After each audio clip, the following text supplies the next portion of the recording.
7:45 for 45 minutes of news point, and 7 p.m. to 7:45 for 45 minutes of news point. For trusted reporting, exclusive interviews, and ship analysis, Blaze Radio 90.7 FM News, real news, real people, real impact. Because when it matters most, we are already 90.7 FM news, real people, real impact. Because when it matters most, we are already there. Blaze FM News up next.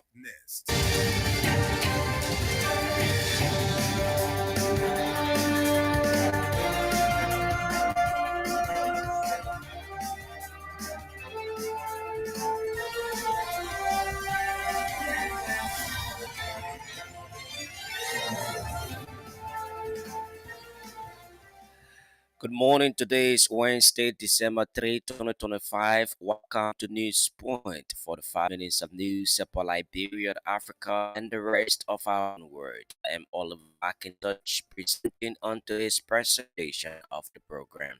In the headlines, President Joseph Boakai emphasizes his administration unwavering commitment to upholding the rule of law and fight against corruption.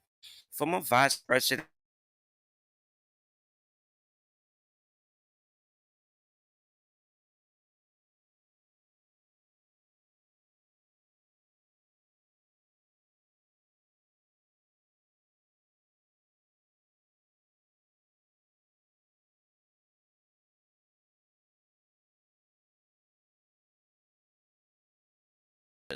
to create room for newly appointed personnel and away from whom Russian President Vladimir Putin meets U.S. aid for Steve Witkoff in Moscow for talks on the draft peace plan, according to the BBC. This is the news bulletin's post or package on today's presentation of the program. But first, Stephen Tallow is seated with the news bulletin. Stephen, good morning. Good morning, Oliver, and good morning, Liberians. President Joseph Walker has emphasized his administration's unwavering commitment to upholding the rule of law and fighting corruption, describing these pillars as essential to the country's stability and progress. Speaking Tuesday, December 2, at a campaign retreat in Tottenberg, Bomi County President Joseph Boakai said every action taken by a government must contribute positively to national development. President Boakai noted that his administration has already demonstrated its seriousness in tackling corruption through recent government action. He further disclosed that issues raised in the National Audit Report have been forwarded to the Liberia Anti-Corruption Commission for swift investigation and resolution. Meanwhile, the Liberian leader outlined several areas under review, including ongoing concerns surrounding a football academy in Ghana and Nigeria. He also pointed to persistent land-related challenges, recommending the relocation of the fire station and emphasizing the need to accelerate road construction to improve connectivity. Former Vice President Joe Howard Taylor is calling for increased support to women in politics across the sub-region, urging ECOWAS to take a more targeted Parliamentarians Association event in Abuja, Nigeria. Madam Awatilo said the women across Africa continue to face significant barriers in accessing political power and sustaining leadership roles. She stressed the need for ECOWAS and member states to build stronger leadership partnerships for women, including institutionalizing membership programs to help young women understand and develop leadership skills. According to the former Vice President, ECOWAS mandates minimum of 30% of female representation from each member state to the regional parliament. However, she lamented that many countries have yet to meet this requirement. Madam Howard Taylor recommended that ECOWAS intensify efforts to strengthen and harmonize gender equality policies within national legislatures across the region. River G County Senator General Segbe has accused the Ministry of Internal Affairs of unlawfully reducing salaries of existing local government officials to create room for newly appointed personnel. Speaking Tuesday, December 2, during the Senate regular sitting, Senator Segbe argued that the reported payroll adjustments violates established employment procedure under the Civil Service Agency. He stressed that no official should be placed on the government payroll without first obtaining a personal identification number, a key requirement in the hiring process. Senator Sigby described the alleged salary cut as a clear breach of administrative policy and an infringement on the rights of officials who were legally employed.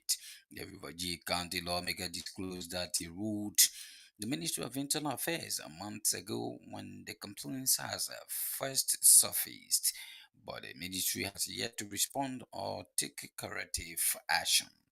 Senator Simbe is calling on the Senate Committee on Internal Affairs to immediately summon the Minister of Internal Affairs to provide clarity and address what he terms a terribly and unfair payroll practice affecting local officials across the country. The political leader of the Liberian National Union, Dr. Clarence Monimba, has intensified his criticism of the proposed 2026 national budget, which stands at US dollars 1.2 billion. In an interview with reporters recently, Dr. Monimba warned that Liberia will remain trapped in poverty unless the government urgently shifts its spending priorities toward human development and economic transformation. According to him, 90% of the proposed budget is allocated to recurrent expenditure, leaving only about 10% for capital projects, emphasizing that prioritizing government spending over investments in teachers, nurses, farmers, and security officers will hinder the nation's progress. That the Monova also highlighted a key detail he believes that many citizens have overlooked, like the increase of the goods and services tax from 12% to 13%, stressing that this will make life more difficult for ordinary Liberians. He noted that the purpose of the national budget is to improve the lives of our citizens and not burden them further.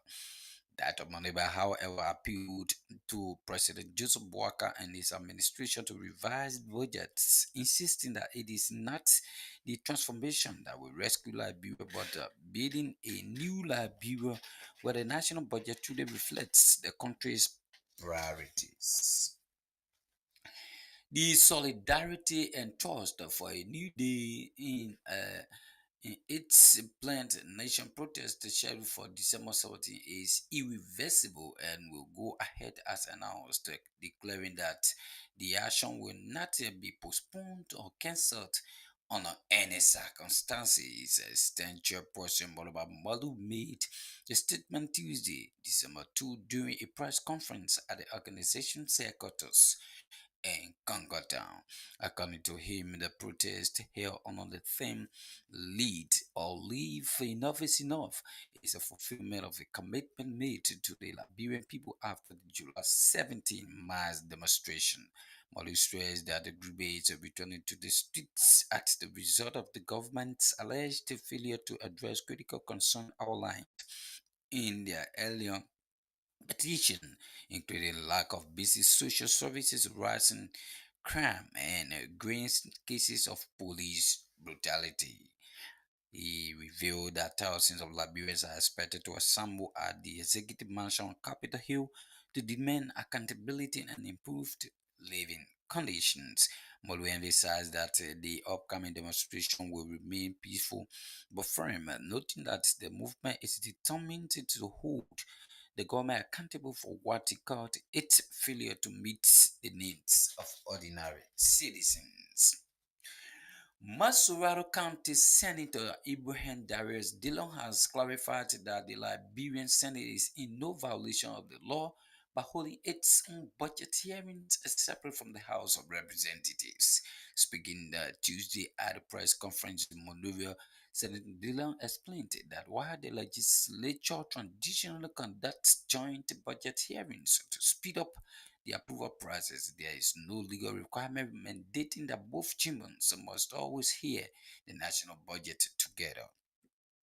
Senator Dillon stressed that the Senate is operating fully within the bounds of legislative authority, rejecting accusations that the upper chamber's actions constitute procedural violations. He clarified that the House of Representatives began its hearing before the Senate, and both bodies already agreed on how to coordinate presentations from the Ministry of Finance and other government agencies. Senator Dillon emphasized that the national budget as a financial bill constitutionally begins in the House of Representatives, which has original jurisdiction over revenue measures. However, he stressed that this does not give the House exclusive authority over the budget process, revealing that the only constitutional limitation placed on the Senate is that it cannot pass the national budget before the House of Representatives. The National AIDS Commission of Liberia has commended Liberians for embracing HIV testing exercises across the country following 2 years of a low turnout.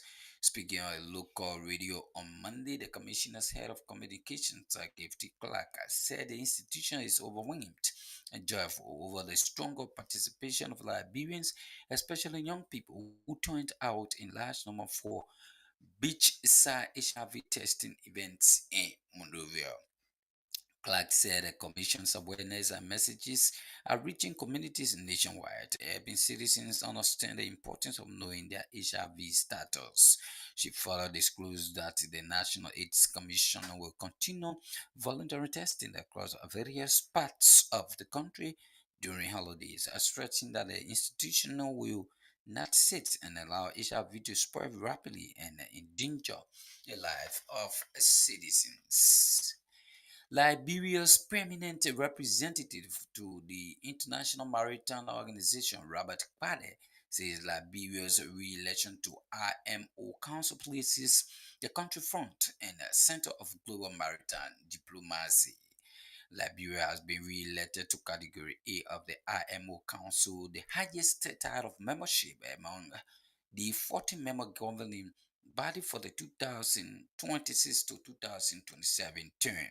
The vote was held during the 34th session of the IMO Assembly from November 24 to December 3, 2025 in London, where Liberia secured 141 votes. Speaking via microphone from London, Ambassador Ade expressed the gratitude to all member states that supported Liberia's bid. He said the victory reflects global confidence in Liberia's maritime administration and its long-standing history as one of the world's leading ship registries. Ambassador Bade emphasized that Liberia will continue to advance international maritime safety, security, environmental protection, and capacity building initiatives that strengthen global shipping standards. A group calling itself Residents Against the Legislative Abandonment in District Number 16, Masurado County, is demanding the resignation of Representative Dixon Sibo from the House of Representatives. The group's spokesman, Kelvin Mabatua, alleged that Representative Sibo has been overwhelmed by the ongoing arson case involving him and others, making him unable to properly attend to matters concerning the district. Speaking to reporters Monday, Batua stated that since the indictment of Representative Fesibo, he has really been seen engaging with or addressing issues affecting residents of District Number 16. He added that given the circumstances, the lawmaker should step down and focus on his legal battles, noting it is now clear that he has no time or energy to dedicate to the district. And away from whom Russian President Vladimir Putin is meeting U.S. envoy Steve Witkoff and Trump's son-in-law and Vassal Jared Kushner in Moscow for talks on a draft peace plan. Putin earlier said Europe's demands for the end of the war in Ukraine are not acceptable. Putin has shown little desire for compromise, believing Russia is winning on the battlefield.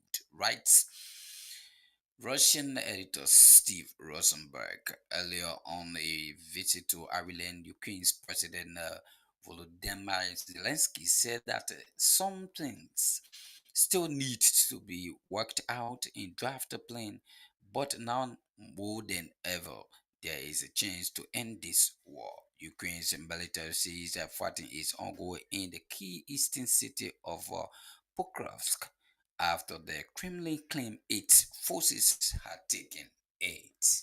Blaze News.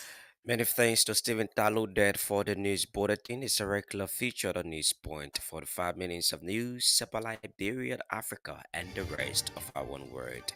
Stories to further into this presentation of the program, President Joseph Boakai emphasizes his administration unwavering commitment to upholding the rule of law and the fight against corruption. Former Vice President Joe Howard Taylor calls for increased support to women in politics across the sub-region, urges ECOWAS to take more targeted actions to achieve female leadership. River G County Senator Jonathan Sengwe accuses the Ministry of Internal Affairs of unlawfully reducing the salaries of existing local government officials to create room for newly appointed personnel. And away from whom Russian President Vladimir Putin's U.S. enforced the Woodruff in Moscow for talks on the draft peace plan, according to the BBC. Still ahead, the voices of our newsmakers post or package onto this presentation of the program. Let's go strictly into our development.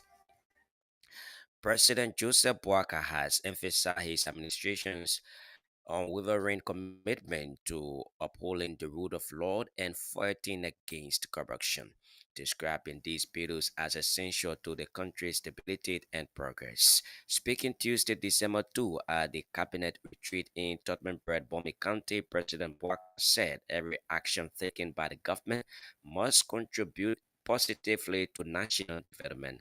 President Boakai noted that his administration has already demonstrated a seriousness in tackling corruption through recent government actions. And I like to say this and very serious about it. Sometimes I wonder some people believe that they will have to do everything to be a part of the making of this country. But everything we do add to the making of the country. And I wish we knew even in the aim of opposition, we should wonder if you came and you were not given a chance to do anything, then the next person could do the same thing. We do have a country. We don't have a country. So all of us will play our part in our respective area. And I want to appreciate everybody, whatever you do, even including our people who are not in government, who are doing good things for the country. We have to be very grateful to them. So a few things that happen in agriculture, the rice production is rising with nearly 15,000 hectares under cultivation. We'd like to highlight that because government is strengthening and the rule of law improved. We are not relenting in our fight against corruption. And I've already begun setting examples to our seriousness. A case in the law suspended any official to be resolved promptly, and some of them have already resigned. Concerning audit, along with matter submitted to the LSC, we must address these without delay. And I'm saying without delay because sometimes these delays create other problems because people continue to talk about them and also they affect our progress. The national security has improved. We must continue to intensify our effort against drugs. Meanwhile, the Liberian leader outlined several areas on a review, including ongoing concerns surrounding at football academy in Ghana and Nigeria. He also pointed to persistent land-related challenges, recommending the relocation of the fire service and emphasizing the need to accelerate road construction to improve connectivity. Some of the things that we are working on, and we have some commitment for football academy in Ghana, in Nigeria premises. Some of the problems we have with land issues because everybody want to be near the road. People will find out that opportunities are all over as long as the place is live. We are working on that. We look at the fire station on our Ashmont Street to have that fire department there. So we're looking for they should relocate. And the land people are looking around. We want to do that because we have to improve that area elsewhere. I thought about road construction. We have some of the longest rainy seasons. So you start road construction 6 months, you have to wait. I thought the best thing to do is if it's 100, 150 miles, we don't give it to one contractor. You do 3, so we can work together. If we don't do that, we'll be taking 6, 7 years to be able to do it. So I think about it. We have to partners know that we have to work to respect what our country is. Look at the banana, the common almost going to how many years? Apart from the technical delays and all of these, but the rain season itself doesn't give us chance to do it. So we have 2 or 3 companies that make it fast. President Joseph Boakai did emphasizing his administration unwavering commitment to upholding the rule of law and fighting corruption, describing these pillars as essential to the country's stability and progress. Former Vice President Joel Howard Taylor is calling for increased support to women in politics across the sub-region, urging ECOWAS to take more targeted actions to advance female leadership. Speaking Tuesday during the ECOWAS Female Parliamentarians Association event in Abuja, Nigeria, Madam Howard Taylor said women across Africa continue to face significant barriers in accessing political power and sustaining leadership roles.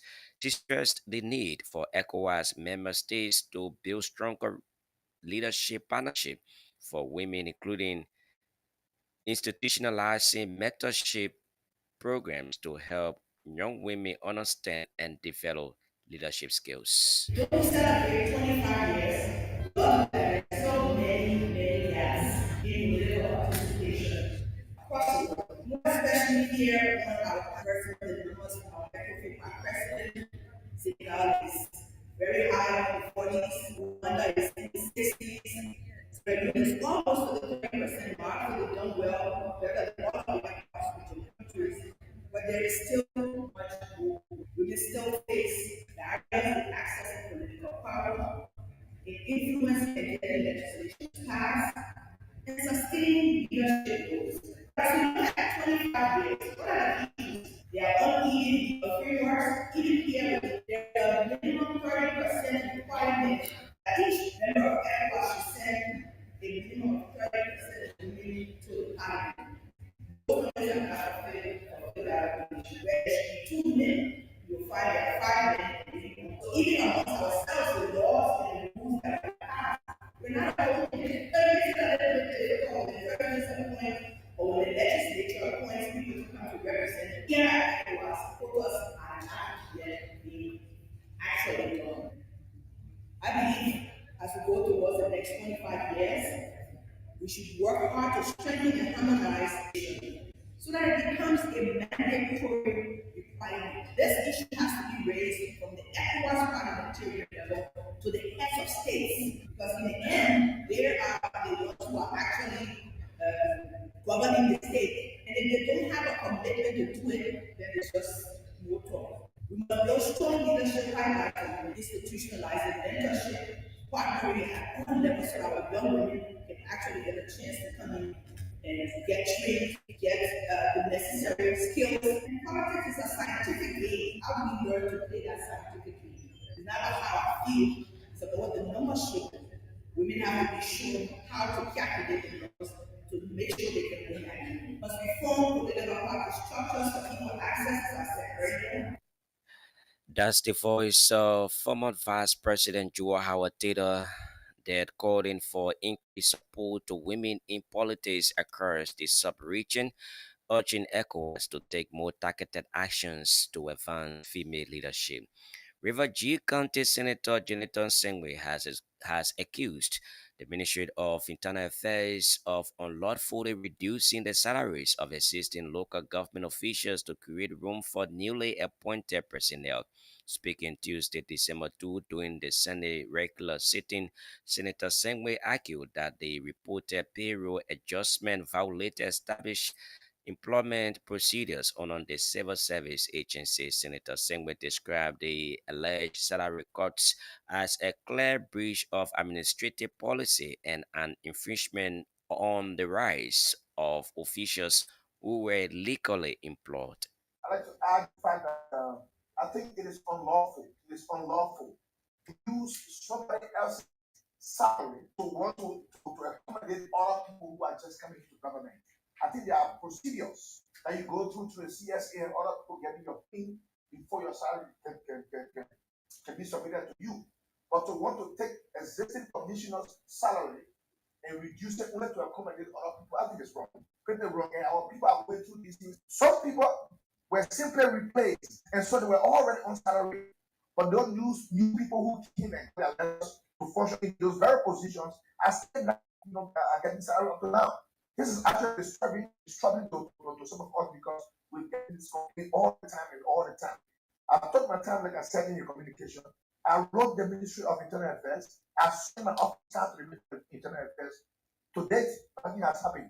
I think I want us to go one step further than just sending communication to the Internal Affairs Committee. Let's invite the minister to come and explain why our people's salary has been reduced to accommodate all. Let's arrest. That's the voice of Iraji County Senator Janet Sengwe, there accusing the Ministry of Internal Affairs of unlawfully reducing salaries of existing local government officials to create room for newly appointed personnel. A group calling its residents against legislative abandonment in District 16, Moserado County, is demanding the resignation of Representative Dixon Sibu from the House of Representatives.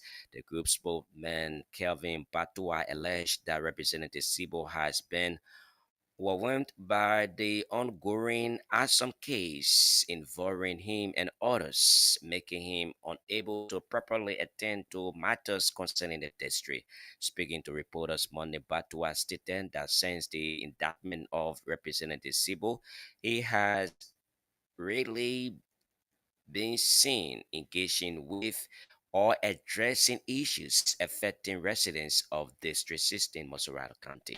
Our lawmaker abandoned our entire district, and this is the second time he abandoned the district, and then he is currently at this point using the quote unquote as on case. So extendedly abandoned the district. So what we are saying is the SIBO, our assembly there this morning was not to fight, was not to do anything, but our assembly this morning was to tell Mr. SIBO that for the of employment. We employ you for the sake of your employment, and government had case on you. Distance yourself from our district as honorary yourself. You got to resign because the reason we say is resign is not just ordinary. This is taking action, is tantamount to tourism, right? So we are saying exonerate yourself and go handle your issue with the court or with the state. That is our argument because I said it at the court. We gave you just three simple responsibilities that what we employ you for: legislation, representation, and oversight. That just will give you.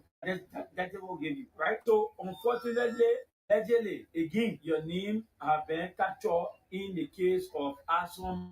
So we are disenchanted and sit as young and ideological analog of the district to say, oh, we agree for the case. If Mr. Thing that he in the case and if the court indicted him already. So it means that Mr. Sibo must be able to go and face the court issue.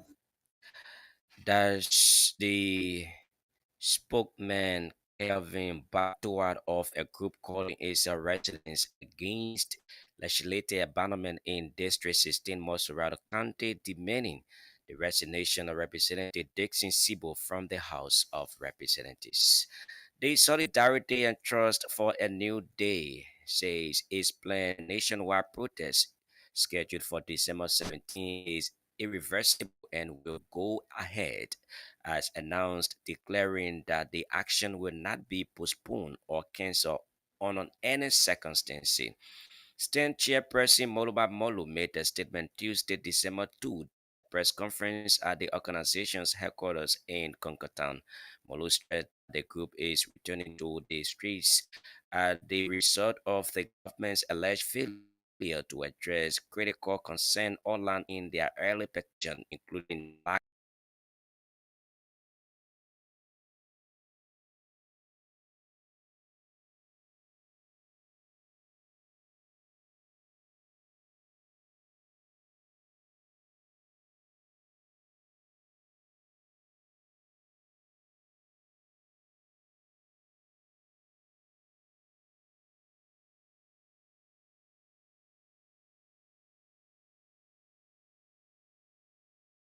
people, crime, rising crime across the constituencies of our country, from the leeward counties to urban areas, the increase in police brutality, the Wakala government would have demonstrated responsibility to have the president come to receive the delivery of valid concerns of the citizens about the governance of the state. And we have promised the Liberian people that we will be back. And we are coming back to the streets of Liberia on December 17th to initiate a sustainable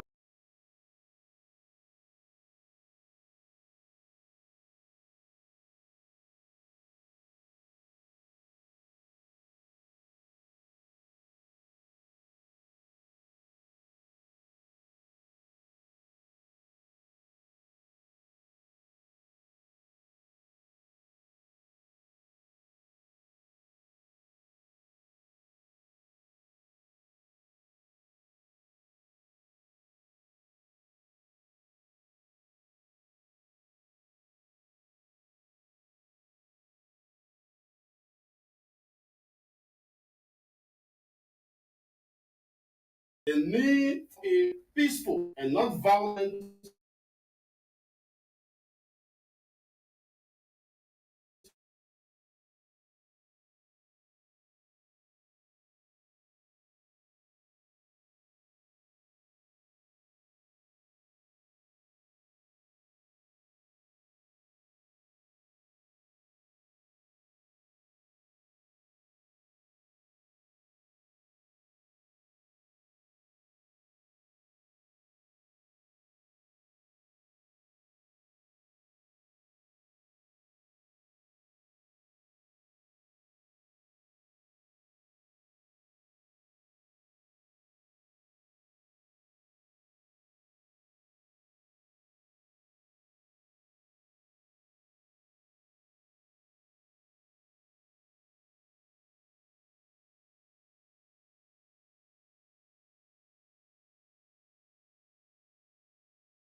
Edwin.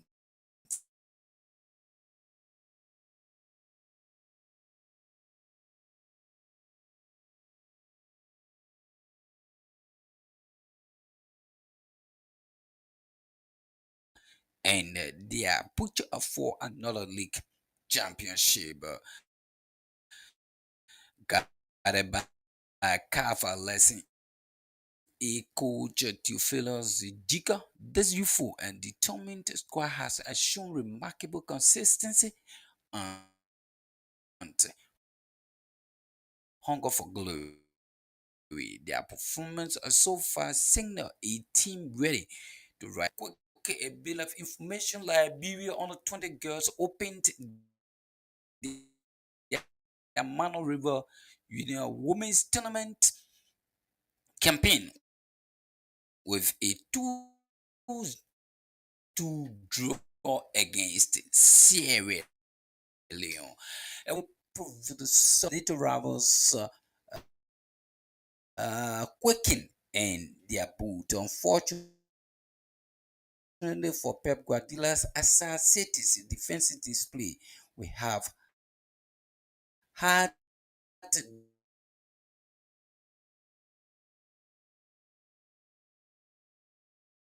those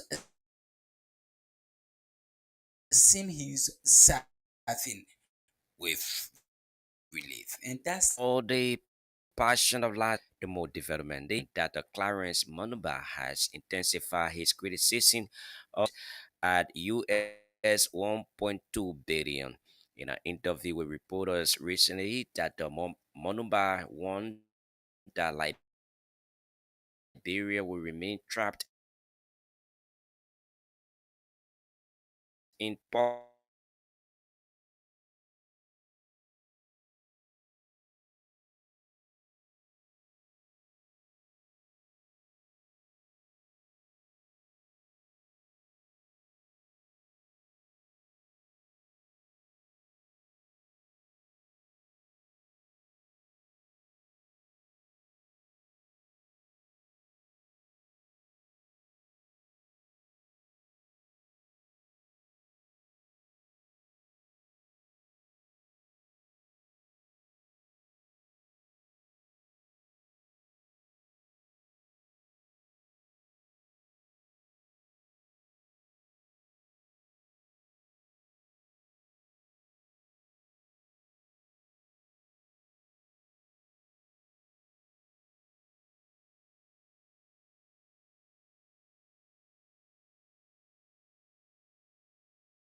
Niba Community College, Sino Community College,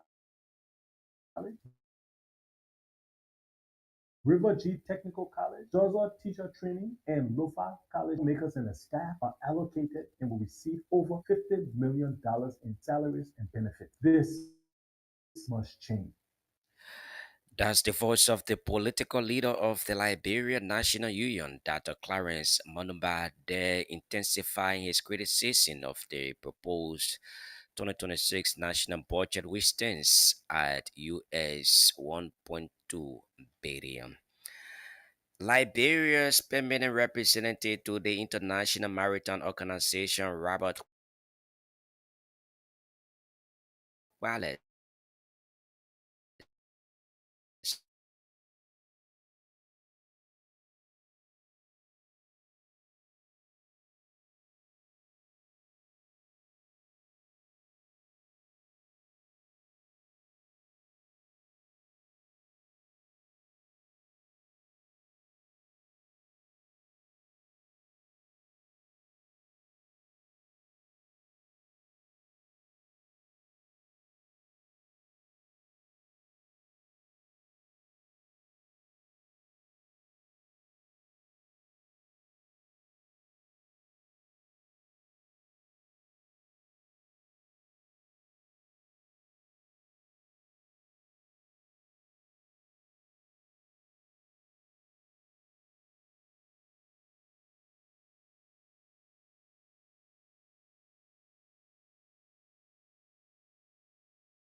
Revenue Authority has kicked off a week-long nationwide planning exercise in an effort to meet its ambitious revenue target for fiscal year 2026. Blaze FN reporter Arena Kwepogi has been reading through the LRA's release and now reports. In an effort to boost revenue generation, the Liberia Revenue Authority has kicked off a week-long nationwide planning exercise of 1.2 billion US dollars for fiscal year 2026. The exercise officially launched Monday at the RLJ Kennedy Persons Division and Strategic Planning Division, along with the Human Resource Division and the Enterprises Development, Quality Assurance and Risk Department. The initiative is designed to strengthen coordination, improve accountability, and streamline performance reporting across the institution. The planning week forms part of the LRA Corporate Strategic Plan for 2025 to 2029, which places coordinated enterprises planning at the center of its revenue mobilization strategy.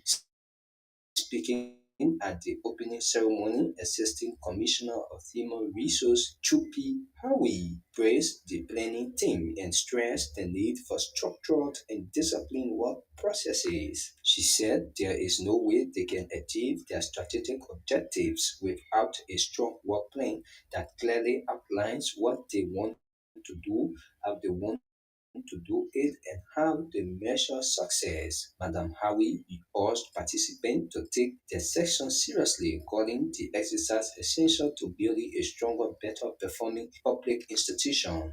Also addressing attendees was acting manager for the PSSPD, Mohamed M. Jaliba, who highlighted the importance of robust planning in effective tax administration. He noted that improved systems will help the authority track performance, tackle operational challenges early, and stay focused on key revenue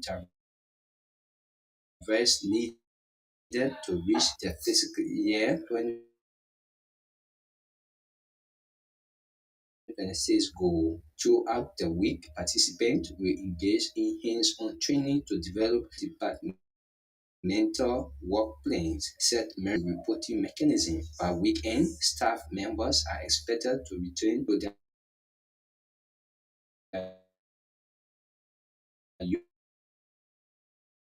units prepared to lead the fiscal year 2026 planning process, ensuring alignment between day-to-day operations, sales, and advancing institutional purposes.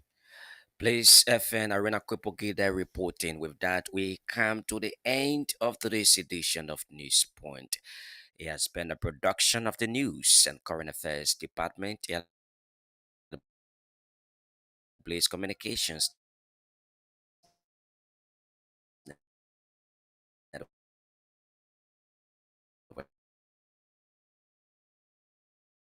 Incorporated. Before we go, Eric.